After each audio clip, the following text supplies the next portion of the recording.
కుమారరావు, Alina గ్రామం, పూజా మండలం, శ్రీకాకుళం జిల్లా.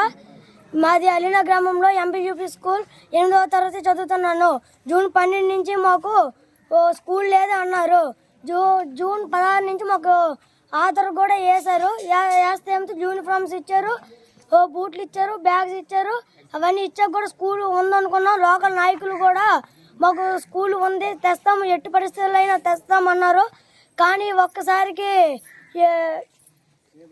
సెప్టెంబర్ 11 నుంచి మాకు అటెండెన్స్ సాయంత్రం నుంచి వేయలేదు. అప్పటి నుంచి మాకు స్కూల్ లేదన్నారు. సడన్గా లేదనేసరికి మేము ఎక్కడ జాయిన్ అవుతాం? పాలవలస 13-14 కిలోమీటర్లు, అంత దూరం కూడా మేము తొక్కలేం. బూజ్ అయితే పాలకొండ అయితే 7-8 కిలోమీటర్లు, మేము కూడా అక్కడ తొక్కలేం. ఎండ తీవ్రతను కూడా ఎండాకాలం అయితే ఎండ తీవ్రతను కూడా తట్టుకోలేం, వర్షాకాలం అయితే వాన తీవ్రతను కూడా తట్టుకోలేం. మా చదువులో ఆటంకం కలిగిస్తారు. ఇదే వీడియో సీఎంకైనా పంపించండి. వాళ్ళు ఏం చేస్తారో నేను కూడా చూసాను. ఇక్కడి నుంచి ఇట్టి పరిస్థితుల్లో అయినా ఈ స్కూల్ నుంచి మరి కథల్లో పిల్లలు ఆకలితో శుక్రవారం కూడా భోజనాలు చేయకుండా ఇంటికి పంపించాం. ఇక్కడే ఉన్నారు, ధర్నా చేస్తున్నాము.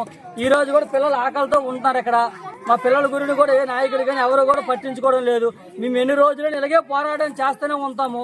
మా పిల్లల భవిష్యత్తు ఏంటి? మరి మా ఊరు గ్రామం మారుమూల గ్రామం అనేసి 1, 2, 3, 4, 5 ఎడతామని 6, 7, 8 తీసిన కారణం ఏంటి? మొన్నటి వరకు ఆన్లైన్ అటెండెన్స్ పడ్డది. శుక్రవారం నుండి ఆన్లైన్ అటెండెన్స్ ఆపేయడానికి కారణం ఏంటి? భోజనాలు పెట్టడం, ఎగ్జామ్ పెట్టారు, అన్ని కూడా స్కూల్ పేరు మీద వచ్చిన తర్వాత ఇప్పుడు ఎందుకు మానే కారణం ఏంటి? ఎన్ని రోజులని మేము ధర్నా చేస్తూనే ఉంటాం. ఇక్కడ ఏ రాజకీయ నాయకుడు రాని ఎవరట రాని మా స్కూల్ మాకు కావాలి, మా పిల్లల భవిష్యత్తు మాకు కావాలి. ఎన్ని రోజులని మేము ఇలాగే ధర్నా చేస్తూనే ఉంటాం, కూకొని ఉంటాం.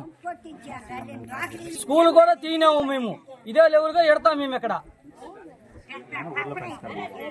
ఏ సీఎం అయినా, ఏ కలెక్టర్ అయినా, ఎమ్మెల్యే అయినా, ఎంపీ అయినా, హోమ్ మినిస్టర్ అయినా కూడా ఇక్కడికి వచ్చి మాకు మాట ఇవ్వాలి.